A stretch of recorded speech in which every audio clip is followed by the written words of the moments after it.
I want to share with you the Jasper Engines and Transmissions Sabine River recap. Now this tournament, finally I had a pretty decent finish. I ended up finishing third in the event. The river when we got there was high, but it was receding just like it was at my previous event. And the water was pretty dirty. Same situation. You have a lot of marshes and backwater ponds, a lot of vegetation. So how I approached it was, in the mornings, I would throw this Booyah Pad Crusher Junior frog. Now, Sabine River don't have really big fish in it typically. 12, 13 pounds is a big stringer there. And so it's all about getting bites. So the Pad Crusher Junior does a great job for that. And I typically catch a limit on the frog every morning. And then, as the sun would start to come up, I'd tie on a 1/2 ounce and a 3/4 ounce Rain's tungsten weight and a Missile Baits D-bomb in love bug color. And that's red bug and June bug. Just real good for dirty water conditions. And they seem to really like that bait. And they wanted a heavier weight the first couple of days.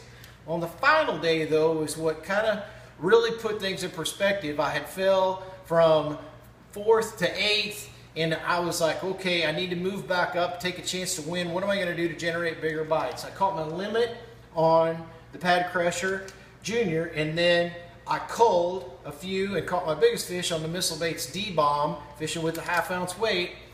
And then I realized that the current was starting to slow up, so I took the Rain's tungsten 1/2 ounce and I changed it to a 5/16 to give me a slower fall. I culled everything I had except for my big fish out on Missile Baits D-bomb, and it was still early, 11 o'clock, and I decided to move out to the main river section just looking for another couple of bigger bites. Now on the Sabine River, a 4-pounder is a big one, and I already had one that day, and I really felt fortunate. I thought, what can I do? What's different? The only thing that I felt like that would generate was a jig. And I simply hadn't thrown it because of the size fish that I thought I was fishing for. And I tied on a 1/2 ounce lunker lure, single rattleback, black and blue jig on 20-pound gamma fluorocarbon, used a big zoom, blue sapphire, salty chunk trailer on it, as I always do, but I used a 1/2 ounce to keep the fall slower.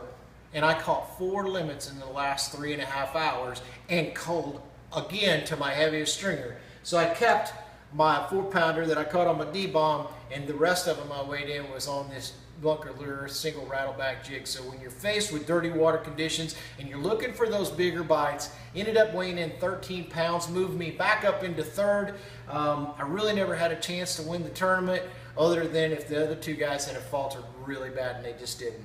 So anyway, I call that a success, being able to move back and forth, read the conditions, catch that many fish in the tournament day. So I really want to thank Lunker Lure and that single rattleback jig, and Missile Baits, obviously, and Rain's Tungsten for getting me a 3rd place finish in the Open on the Sabine River. I'm looking forward to another event there soon, hopefully. And there you'll have it, the Jasper Engines and Transmissions Sabine River recap.